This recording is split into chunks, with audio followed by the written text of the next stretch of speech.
तो ये दो सेक्शन में विभाग किया गया है, सेक्शन 1 सेक्शन 2। सेक्शन 1 में हमारे language, English, general awareness, reasoning and teaching aptitude, ये 40 मार्क का आएगा। Each question carrying 1 mark. तो सेक्शन 2 में देखेंगे हम जो 2 मेथड सब्जेक्ट है, ओडिया और हिंदी को यहाँ पर दिया गया है। तो हिंदी से सबसे ज़्यादा क्वेश्चन आते हैं क्योंकि ये हिंदी टीचर बीएड के लिए है, तो एग्जाम के लिए है, तो हिंदी से ही क्वेश्चन ज़्यादा आएंगे। जैसे कि हिंदी और ओडिया है, total marks are be 60, there shall be 40 question Hindi subject से और 20 क्वेश्चन ओडिया सब्जेक्ट है। जैसे बता रहे हैं कि मल्टीपल चॉइस क्वेश्चन होंगे, जैसे क्वेश्चन होगा और 4 ऑप्शन दिए जाएंगे और क्वेश्चन का मतलब 1 मार्क होता है इस क्वेश्चन। तो इस प्रकार के क्वेश्चन आते हैं। तो ये देखेंगे सेक्शन 1 में कैसे क्या क्या आएगा। 40 मार्क्स में जो हमारे लैंग्वेज है इंग्लिश, उससे ग्रामर रिलेटेड और कॉम्प्रिहेंशन, वोकैबुलरी, यूजेस, ये 10 मार्क्स का आएगा।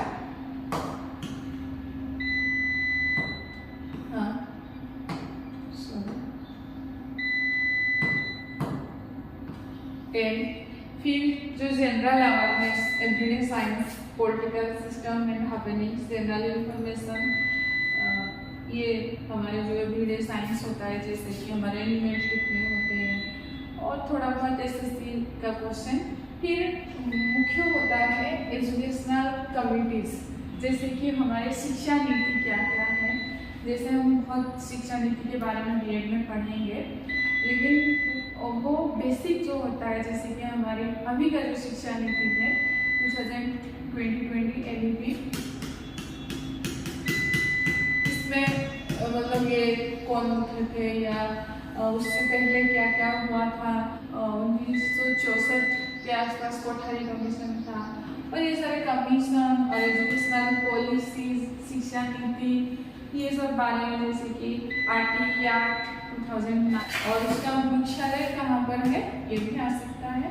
फिर रीजनिंग में हम लॉजिकल एंड एनालिटिकल जो रीजनिंग है, या RS अग्रवाल एक पुस्तक है, वहाँ से हम कर सकते हैं।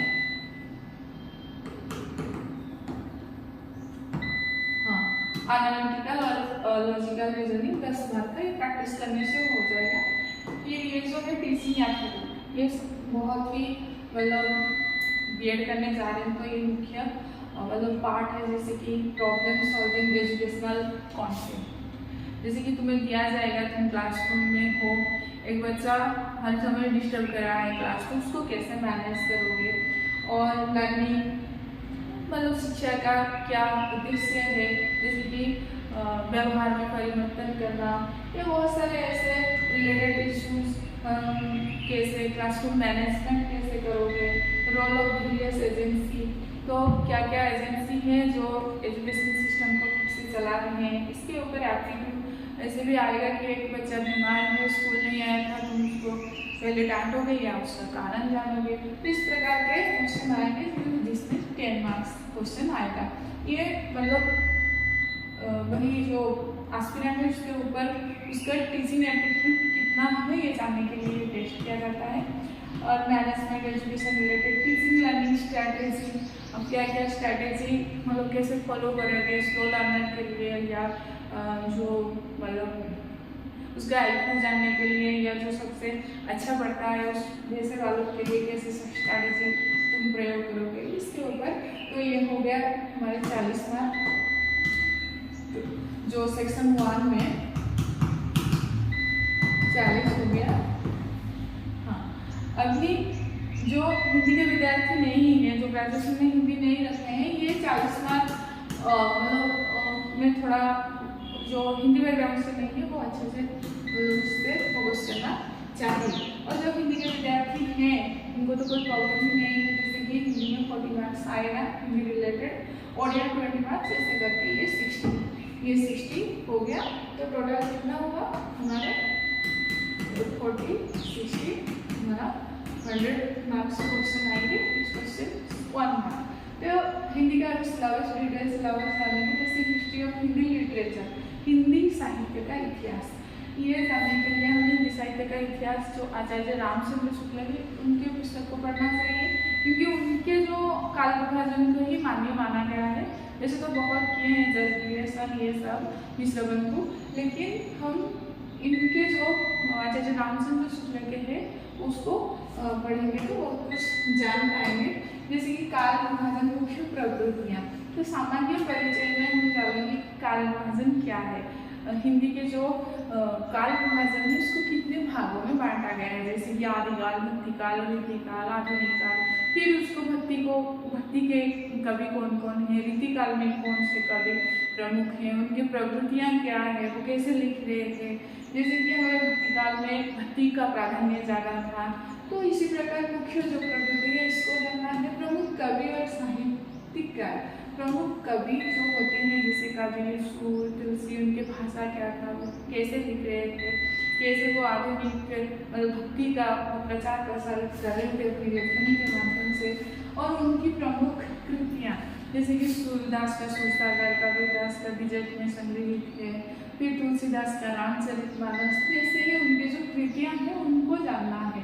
सिर्फ ये जो हैं ये सिर्फ आदिकाल नहीं है, पूरा काल के, जैसे कि वो रामचंद्र शुक्ल किए हैं, जैसे कि सूर्यकांत त्रिपाठी, निराला, सुमित्रानंदन पंत, ये सब कवि हुए हैं। तो उनके जो लेख है या जो कृतियाँ हैं उनको जानना है। तो ये लिटरेचर से इसमें से 10 क्वेश्चन आएगा काल विभाजन से भी। सिर्फ काल विभाजन से हमारा मतलब कौन काल विभाजन किस प्रकार के किए हैं, इसमें से 10 क्वेश्चन। ये जो है हिंदी लिटरेचर, हिंदी साहित्य से 10 क्वेश्चन। जैसे सामान्य क्वेश्चन कबीरदास वो निर्गुण ईश्वर को मानते थे, तो भक्तिकाल के कवि हैं, उनके माता पिता कहाँ जन्म हुए थे।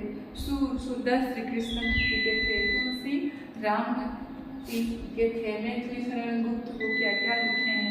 जैसे मैथिली शरण गुप्त वो ज़्यादातर नारियों के ऊपर लिखे हैं, जैसे कि साकेत उर्मिला के बारे में, प्रसाद जयशंकर प्रसाद वो कैसे क्या क्या लिखे हैं।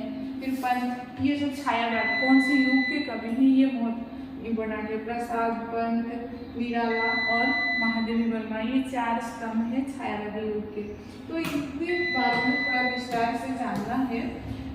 मतलब ये प्रसाद है, पंत है, निराला, सूर्यकांत त्रिपाठी निराला, ये सब राम की शक्ति पूजा लिखे हैं। फिर दिनकर, ये रामधारी सिंह दिनकर, तो ये राष्ट्रीय कवि भी कहा जाता है इन्हें, ये तो पढ़ना ही पड़ेगा। फिर बच्चन, हरिवंश राय बच्चन, फिर सुभद्रा कुमारी चौहान, नागार्जुन अज्ञे, फिर प्रेमचंद जो हैं आधुनिक काल के हैं। फिर मैं क्या लिखे हैं, महादेवी, मनु भंडारी, हरिशंकर परसाई, ये सब हैं। फिर इसमें से हमारे 5 क्वेश्चन आते हैं।